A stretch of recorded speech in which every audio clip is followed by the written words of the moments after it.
Understanding the consulting process. What are the key steps in a consulting process? Determine the business requirements, its role and objective.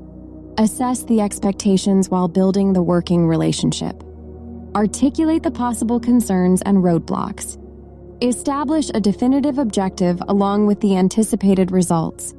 Collect the relevant information related to the issue or project. Recognize that implementation is the most challenging part of the process. What are the challenges of a consulting process? Addressing the issue and encourage the team to find the solution. Implementing the solution and influencing stakeholders to follow the processes. Influencing the stakeholders to make the right decision. Establishing credibility and ensuring compliance. Managing priorities and day-to-day activities. What are the different types of consultants? Facilitator is the individual called to assist in reaching a resolution.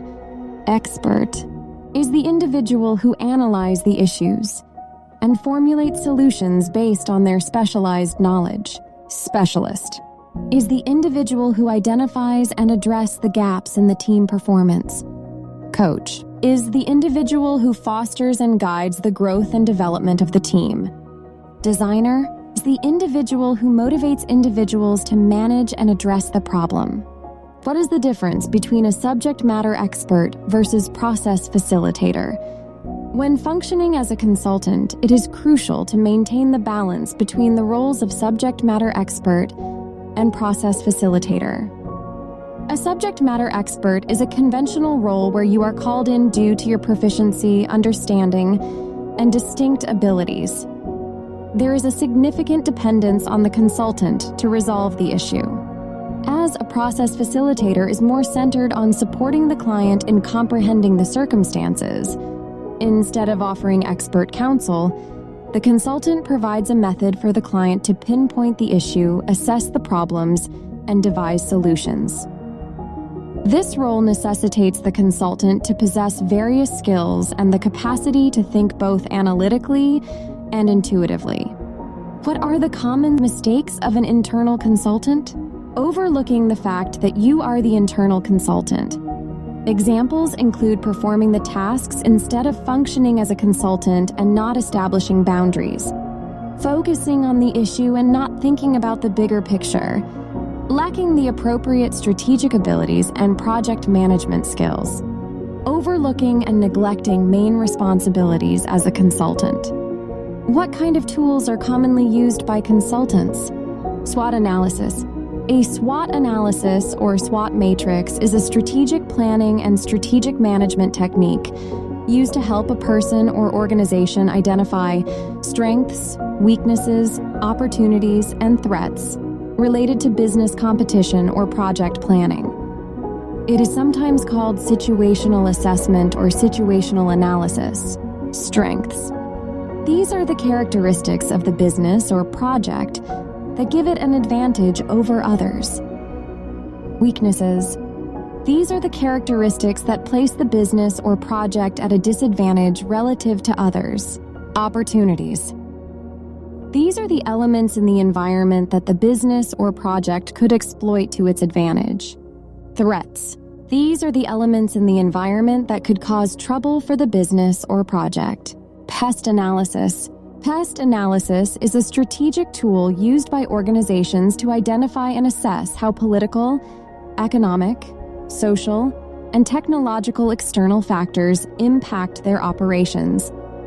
The goal is to gain a competitive edge in the market. Political. This aspect focuses on how government regulations, policies, and changes in legislation affect the economy, the specific industry, and the organization. It includes areas like tax and employment laws and the general political climate. Economic.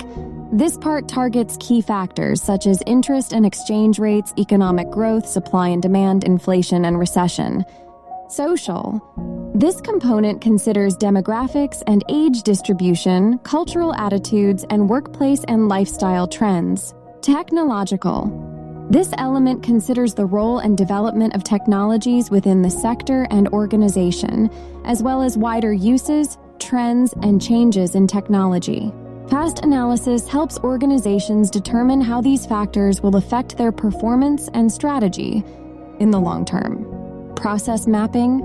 Process mapping is a strategic method used by consultants to visually represent a workflow, allowing teams to understand a process and its components more clearly. It is a graphical representation of a process, capturing tasks and activities to achieve a goal. There are several types of process maps, including basic flowcharts, deployment maps, detailed process maps, high-level process maps, rendered process maps, and value stream maps. The purpose of process mapping is to communicate how a process works in a concise and straightforward way. It allows any team member to easily understand how to complete a given process without lengthy verbal explanations.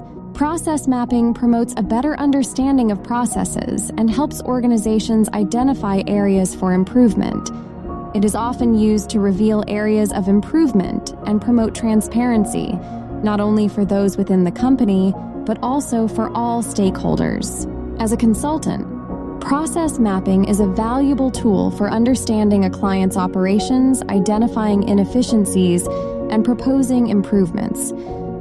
Modern organizational structures have recognized the necessity for internal consulting. There are functions and even specific positions that are centered around internal consulting. Generally, functions and roles that operate across the organization rely to some degree on internal consulting. This could be an HR consultant collaborating with a line manager, a facilities manager assisting a team with relocation, or a business analyst working closely with a team to enhance their business processes. These are all instances of internal consulting. That's all for this video. Let us know your thoughts in the comment section below. If you haven't already, then don't forget to subscribe and press that like button. Also, hit the bell icon so you could never miss new updates from us. Thank you for watching, and we will meet you in the next one.